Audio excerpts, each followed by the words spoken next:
Good morning, everybody. Thank you so much for being here. You know, President Trump is correct when he said that election security is national security. And one of the greatest privileges I have is being Secretary of the Department of Homeland, and part of that is that we secure our elections.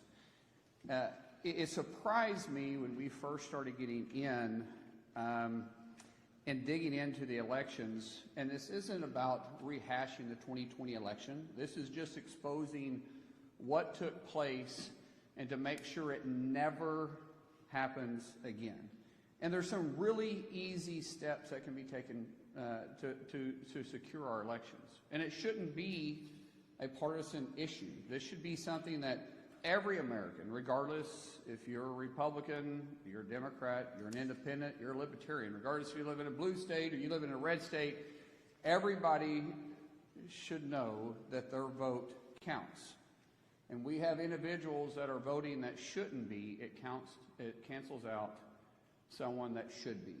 So I want to go through some things in a little bit more depth than what we were able to expose last night, because President Trump, he hit the highlights, and those should be scary for everybody. What we're going to do is dig in just a little bit deeper, and then we'll take some of your questions. So first of all, Department of Homeland Security, we've identified 250,000 non-citizens registered to vote in just 4 states.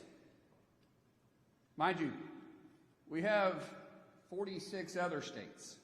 And just 4 states, we've identified 250,000 non-citizens registered to vote in California, and Pennsylvania, New Jersey, and Nevada.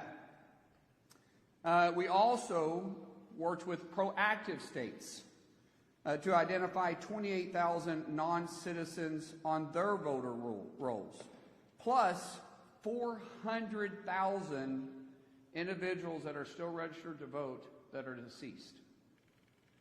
Now, these 23 states, they proactively worked with us on the SAVE program. That's Georgia, Ohio, Tennessee, Texas, North Carolina, Idaho, Alabama, Missouri, Louisiana, Kansas, Arkansas, Wyoming, Montana, Iowa, Florida, South Dakota, Indiana, Arizona, South Carolina, Utah, Nebraska, Michigan, and my great home state of Oklahoma. What's interesting to me is we're getting pushback from activist judges that are saying that, hold on, the SAVE Act or the SAVE program, they are trying to put a stop to. Currently, because of the SAVE program, we have a pending appeal because activist judges are saying what? They don't want to secure our elections? Once again, how is this a partisan issue? This shouldn't be a partisan issue. This should be that any judge and any God-fearing individual that loves this country should want to make sure that our elections are secure. And we have created inside DHS the SAVE program that allows states to proactively look at their rolls. And so when you have 278,000 individuals that are non-citizens registered to vote, plus 400,000 that have already been identified just in 23 states, what can we find? We have all 50 participating with us. We know, talking about our machines, we know for sure that our foreign adversaries, not our allies, foreign adversaries have parts that are vital pieces in our voting machines. We know that they can access what they consider the key to the back of these machines. We know that they can change voter registration and your vote. We know it's possible. There's not a question. It's not even for debate. One thing that I love about numbers and I love about facts is they don't lie. This isn't something that I'm trying to tell you to spin a narrative. This is what is going on. And what we are saying is that every state should partner with us to work to secure this. Once we identify the problem, everybody should be informed. Working with Secretary Lutnick, we are going to make our security enhancements mandatory, meaning that if these states want a grant and they want to be reimbursed to work or to run federal elections, they're going to have to implement security issues. Just security issues. We're not trying to get into anything else, but we're saying that the machines have to be secured and that your voter registration list needs to be scrubbed.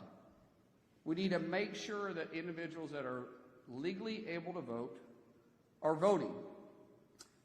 We know that Iran hacked our state voter files and attempted to compromise, is the best word I can use, our systems where military members used to vote. So we're working with Secretary Hegseth and the DOW to safeguard those systems and protect our military voters. What's frustrating again in this is that the Biden administration knew this. And our intel community knew this. And not only did they withhold it from President Trump in his first term, but they withheld it, it looks like, President Biden in his term. They withheld this information from the public. They withheld it from Congress. That should never happen again, and because of President Trump's leadership, we're not allowing that to happen. We're telling the American people not to scare them, but to ensure them that we are watching it. We're taking it serious. We will secure our elections.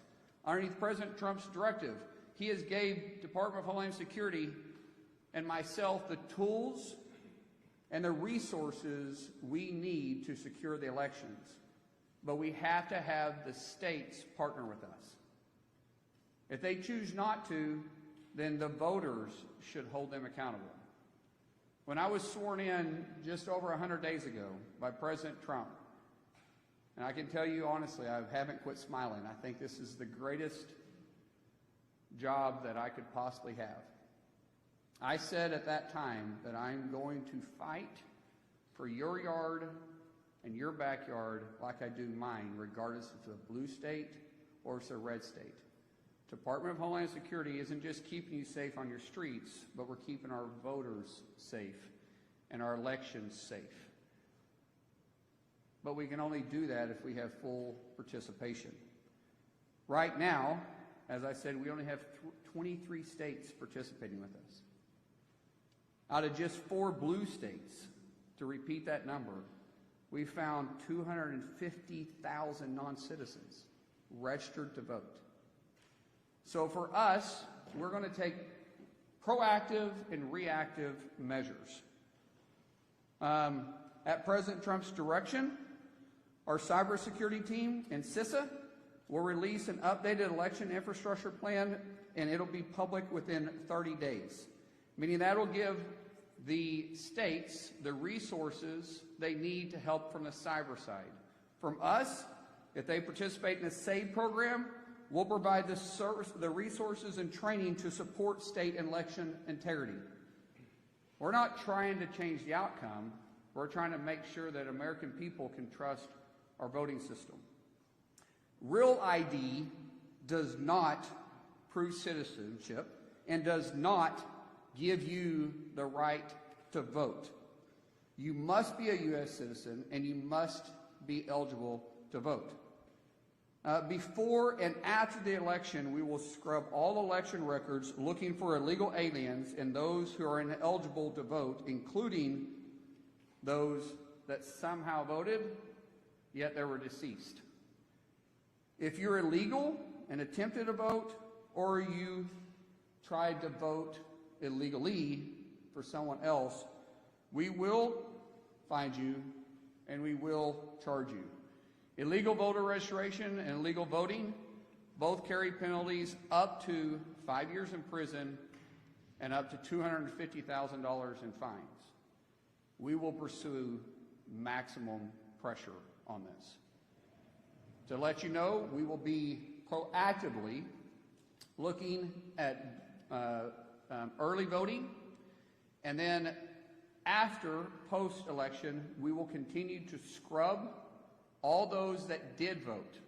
Those states that don't participate with us, they have public records of those that voted, which is where we found the 250,000 from the 4 states that don't participate with us.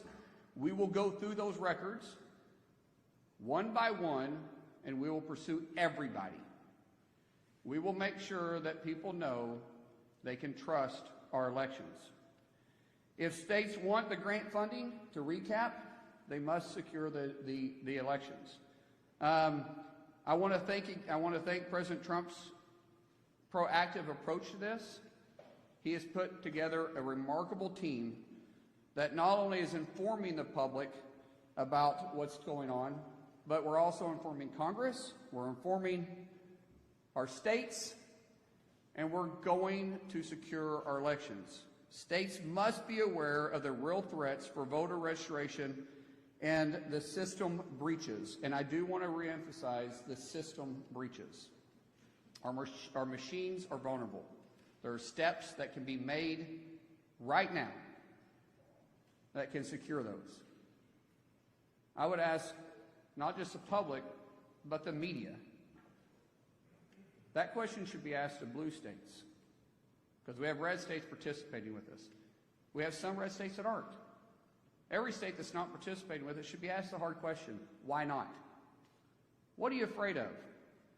If they're not willing to do it, it should raise serious questions. It's not that hard. This isn't a partisan issue. So in conclusion, to recap, under President Trump's leadership, DHS is well prepared to support all states, red states, blue states, and local election officials ahead of the midterms. States must do their part to secure our election system, and we stand by to help. If you are an illegal or you're voting illegally, we will hunt you down, we will find you, and we will prosecute you. The American people must have confidence in our elections. Election security is not a partisan issue, and Homeland Security, we're here to support everybody. The American people, the states, even the media, to get access and the information they need to hold the states accountable. So with that, I'll open up for questions. Yes, ma'am.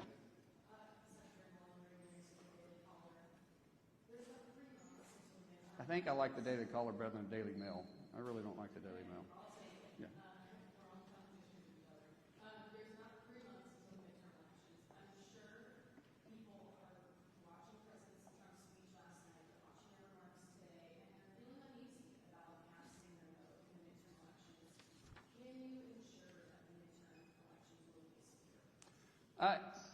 First of all, great question. Thank you. When we start talking about can we ensure that the midterm elections are going to be secure? Yes, we absolutely can build confidence in the American people, but the states have to do their part. I will tell you, if the states that choose not to participate with the state program and they choose not to participate in securing the elections, we will make sure that we make those states a priority to look at who voted in their states and hold then the election officials accountable. If the election officials, once we gave them the information they need to secure their elections, and they chose not to, then those individuals can also be held accountable by fines, by penalties, and even, depending on how far it goes, prison time. Let me get the follow-up question, and I'll get to you guys. Hold on one second. Yes.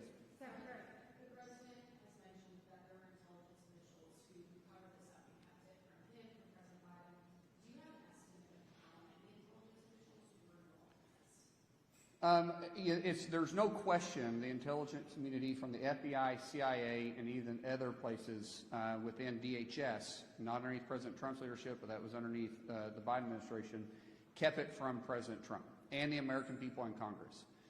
We are currently going through those lists. We will hold each one of them accountable. Some people aren't here. Some people are no longer in the agencies. Those that are, we will be held accountable. Those that abused their role in this will definitely be held accountable, because there is no excuse if you purposely disobeyed the law and you purposely went around statute. Then you have an accountability. You have a legal reason to be held accountable. Yes, sir. Yeah.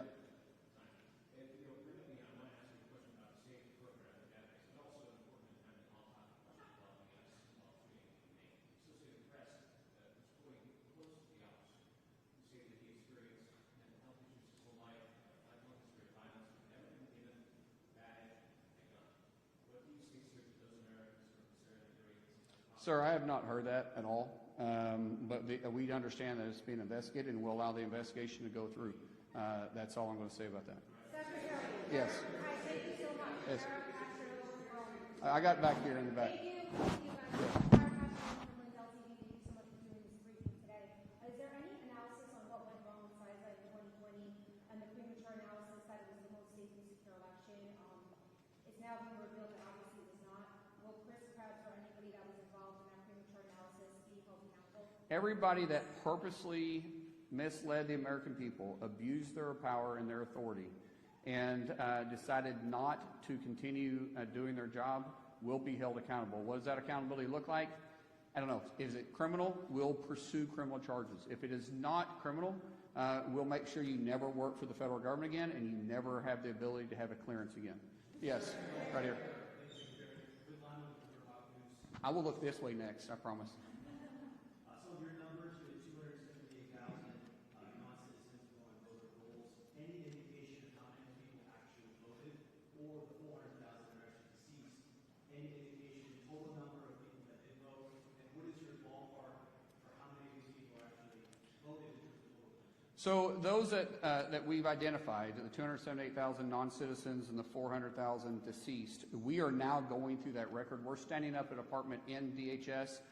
Heather Honey, who is doing a great job exposing all this and working with the team together.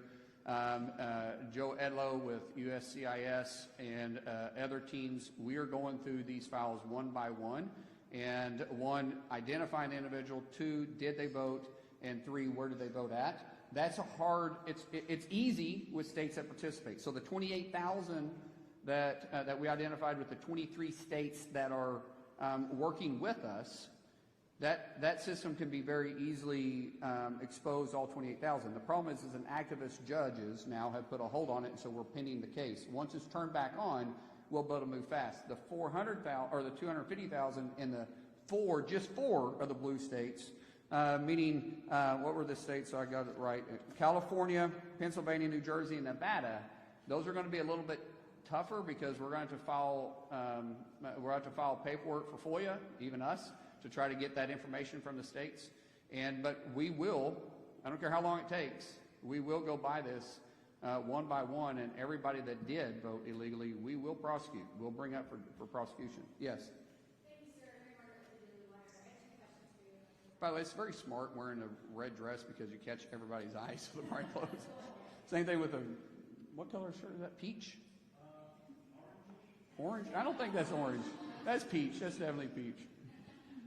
My first question for you is, given that lawmakers like CBS already suggested that the president's entire adjustment is discredited, it seems like the blue states will not participate in your efforts. So how do you plan to respond to that? And then my second question, on the traffic stops, did the president know about that decision before he made it, and what we did for him? Yeah, so let's talk about the major networks not willing to carry the President of the United States address to the nation on election security. How shameful is that? I think it was ABC, NBC, and I don't know if CBS. Did CBS carry it? Anybody? CBS carried it. So ABC and NBC not carrying that? Why? What are they trying to cover up? Why wouldn't they want to inform the American people? Why are they calling themselves a news outlet if they're not actually trying to put the news out there? We wasn't giving spin on the election. The president wasn't trying to relitigate what happened in 2020, although he definitely could at this point. The president was giving facts, what we have exposed, what the Biden administration covered up, what the intelligence community held from the American people, Congress, and the executive branch, and we're putting it out there. And yet, 2 major networks didn't want to cover it. I think the question really should say why. Because they sure covered the other part of it when they were saying that it was the most secure election ever. What facts did they have? Because they didn't have facts. They were taking someone's word for it. President Trump gave facts. Today we're giving facts. When you start talking about the President and I are very close. I was texting with him this morning. He and I are there's no daylight between us and the enforcement. And in fact, we have ramped up our enforcement and our arresting illegals. Just to give you some numbers on this so everybody knows, and I want to get them correct, so I brought them with me. Last year total in 2025, we deported, now these are not including self-deportations. These are just ones that we had to go through, that we had to arrest, we had to go through the system, and we had to deport, and they tried to stay inside the country, and they had no legal status to do it. 442,637 total deported last year in 25. To date, well, these are yesterday's numbers. We have 403,294 that we've done in 2026. Our arrests are up. We're hitting single-day records every single day. But what we've done is I've turned down the temperature of the stove to try to get it correct without boiling over. We're trying to perfect our ability to work with local law enforcement, state law enforcement, and get illegals and criminals off our streets. 70% of the arrests we do daily are felons or have pending felony charges. 70%. We should all be able to work together with that. Total removals is 3 million. Total removals, 3 million. 1.4 total aliens have been, since we've been put in place, have either volunteered to be deported, yet we paid for them, or we forced them. But as I said, total removals have said, hey, we're leaving the country and did it on themselves was over 3 million. Yes.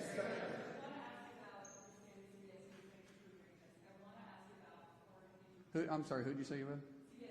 Well, thank you for covering it last night.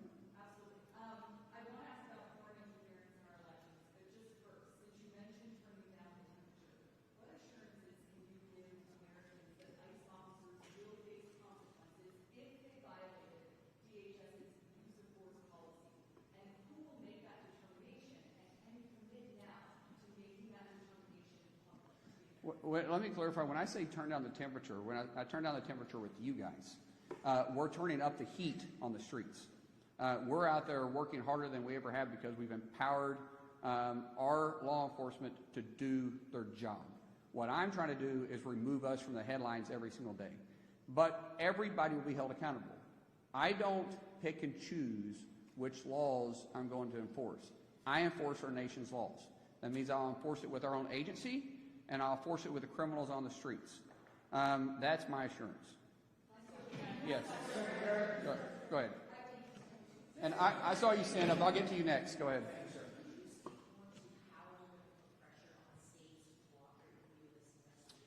Yeah.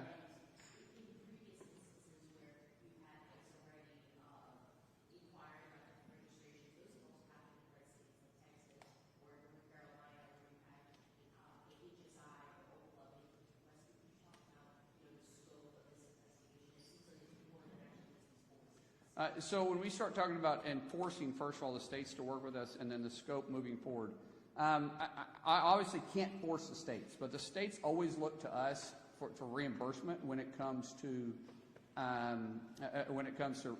helping with the elections. It's expensive to put on an election. I mean, you think about every precinct in every county and then statewide. We are not going to spend taxpayer dollars reimbursing a state that is refusing to secure their elections. And we're not saying do it alone. We're saying we're going to help you. We're going to give you the tools to need it. We're going to give you the training to need it. We're going to give you the funding to do it. We're going to expose the vulnerabilities, and all you have to do is use that information and the finances and the training we're going to give you to secure it. If you do it, we'll reimburse you. If you don't, we won't. Last question. Hold on, I'm getting the guy right there in the back. Thank you, Mr. Secretary. Neil W. McCabe, No America's Voice. What are your former Republican Senate colleagues telling you? Are they in a mood to oust Majority Leader John Thune if he refuses to pass the Save America Act or can't figure out how to pass the Save America Act? I haven't heard that at all from the Senate saying they're willing to vote John out. John is a good friend of mine. He's a good friend of most people in there. Now, there's a difference of opinion. I think the SAVE Act should be passed tomorrow. I think it should have already been passed. There's no excuse for it not being passed. However, he has a vote problem. There's a number. Leader Thune supports the SAVE Act. He voted for the SAVE Act when it came up during the vote-a-rama. Except everybody controls their own card. And even, I think the last time the vote came up, there was 49 that voted. Even if we did away with the filibuster, it still requires 51. So I know Leader Thune is working hard on that, but he's got a very, very difficult task ahead. Yeah. Let me just get it. I'm sorry. I told this guy with a paper I'd get to him, and then this is the last question. I have to go. I'm so sorry. Yes.